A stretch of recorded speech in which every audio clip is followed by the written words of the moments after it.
Having a child is an invaluable part of human nature. It touches everyone at some point along the way, but birth comes with a lot of stress and anxiety. I don't have too many women that come in and just, grab my arm and say, I'm scared to death about what's going to happen. They may be, but they don't show it.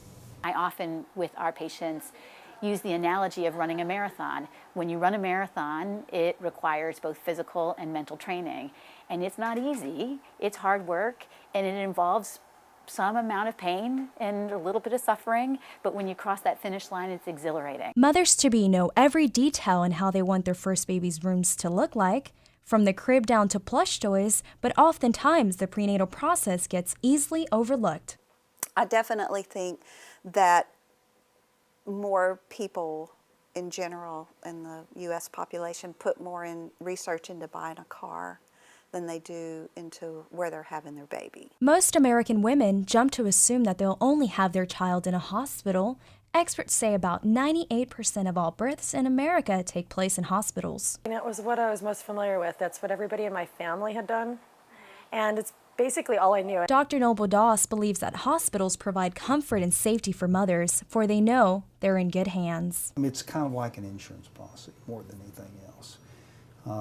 Certainly women have been having babies a long time before they were obese.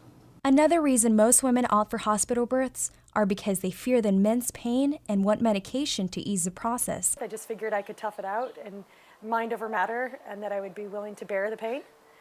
But when the pain finally set in, there was absolutely no way that I could have sustained 19 hours worth of labor without an epidural. Nothing about a baby is easy, especially when complications arise that can harm mother and child. In the United States, often pregnancy is viewed almost as an illness and is sometimes even feared by medical providers. The current C-section rate in the U.S. is around 33%, almost doubling that of the worldwide average. Americans are accustomed to tight schedules, making hospitals an easy route for birthing and options for surgery in the process. As a society, I think we really like things to be scheduled. We like them to be organized.